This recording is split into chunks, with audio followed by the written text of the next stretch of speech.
আমি শুধুমাত্র আমার সহ-আলোচক সাইফ মোস্তাফিজের একটি কথা বলতে চাই। উনি একটি আলোচনা করছে যে জুলাই মব কিনা। হ্যাঁ, আপনাকে একটু বলি, মব জাস্টিস এবং মব ভায়োলেন্সের মধ্যে পার্থক্য আছে।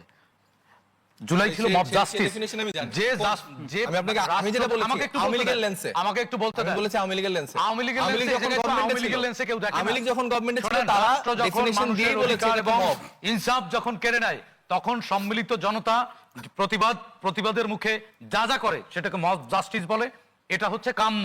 আর জুলাই গণঅভ্যুত্থানের পরে যেটা হয়েছে যে মানতে বাধ্য করা, এটা লাগবে, শাপলা প্রতীক লাগবে, তাইলে অমুক লাগবে তমুক লাগবে, এটা হচ্ছে মব ভায়োলেন্স। এই 12 ফেব্রুয়ারির পরে কোথায় মব এটা নির্বাচন কমিশন ঘেরাও, যমুনা ঘেরাও, নানান ধরনের ঘেরাও আমরা দেখেছি। ঠিক আছে, এটা হচ্ছে মব ভায়োলেন্স, মানে ভায়োলেন্স সৃষ্টি করে তার যাই হোক, এটা ফতোয়া না। শাপলাকলি নিয়ে আমরা আপনারা শাপলা না হলে নির্বাচন হতেই দেবেন না। এটা হচ্ছে মব ভায়োলেন্স। 12 তারিখের পরের বাংলাদেশে এই যে গণতান্ত্রিক যাত্রা আজকে শুরু হলো বা কালকে শুরু হলো, সেই বাংলাদেশে আমরা মব ভায়োলেন্স চাই না। সেটা আপনিও নিশ্চয়ই চান না। আরেকটি কথা আপনি বলেছেন যে জুলাই শুধুমাত্র আপনারা যদি মানে মোমেন্টাম, আপনারা সেটা ক্রেডিট দাবি করেন। জুলাইয়ের আপনারা বলতে কি বলছেন? 21 জুলাই এনসিপি 21 জুলাই শোনেন, এনসিপি জুলাইতে আগে একটু শোনেন, পরে সাধারণ জনগণের কথা বলেন। আগে একটু শোনেন। 21 জুলাই হাসনাত নিজে সংবাদ সম্মেলন করে ঘোষণা দিয়েছিল, I was the reporter who covers that assignment. বলেছে আমাদের দাবি পূরণ হয়ে গেছে, এখন ক্যাম্পাস খুলে দেন, আমাদের হলগুলো খুলে দেন, আমরা ক্যাম্পাসে ফিরে যাব, আমাদের দাবি পূরণ হয়ে গেছে। এটাও তো অনেক কথা। Let me finish. তারপরে কাদের সেই সময় থেকে বলছেন? লেট মি ফিনিশ ভাই, আপনি অনেক বেশি জানেন, ভুল তথ্য দেন। আমি অবশ্যই আপনাকে সেখানে আমি কম জানি, একটু বলতে দেন। জুলাইয়ের ইনফরমেশনগুলো নিয়ে আপনারা যদি ভুল তথ্য দেন ভাই, না না ভুল তথ্য না, এটাই সঠিক। না মোটা সঠিক ভাই, আপনি এটাকেও তো মব করছেন এখন। আপনি ভুল ইনফরমেশন দিয়ে কথা তুলেন না, এটাই তো মব। দিদি ইনফরমেশন দেন।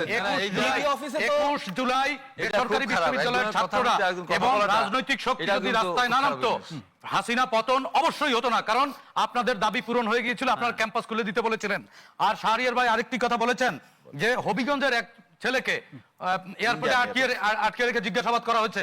আমি তীব্র নিন্দাও জানাই এবং একই সাথে সমর্থনও করি।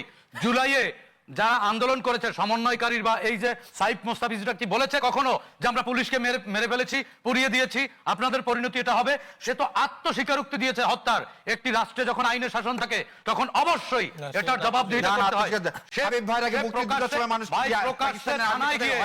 প্রকাশ্যে থানায় গিয়ে কর্মকর্তাকে পুড়িয়ে মেরে কি ধরনের কথা হুমকি দিয়েছে এবং সত্য সেই জায়গা থেকে জবাবদিহিতা চাইছে।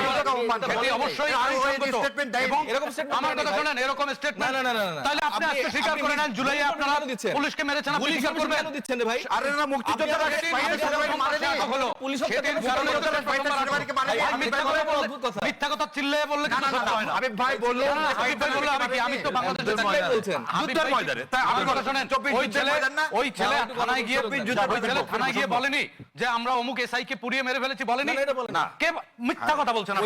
মিথ্যা কথা বলছেন এলাকাবাসী কি? তখন তাকে অ্যারেস্ট করেছিল কেন? তখন তাকে আটক করছিল কেন বলেন? এটা দাবি করে তখন তাকে আটক করছিল কেন? তখন তো ইউনূস সরকার, ইন্টারিয়াম সরকার ছিল, তখন তাকে কেন আটক করেছিল? পরের দিন আপনারাই তো মব করে আবার তাকে ছাড়তে বাধ্য করেছেন। হ্যাঁ, সুতরাং আমার কথা শোনেন, আংশিক সত্য আংশিক মিথ্যা এটাকে কি বলে আমি জানি না, তবে এটাকে মনে হয় বাটপারি বলে। রাজনীতির মহত্ব করেন, রাজনীতির নামে আসলে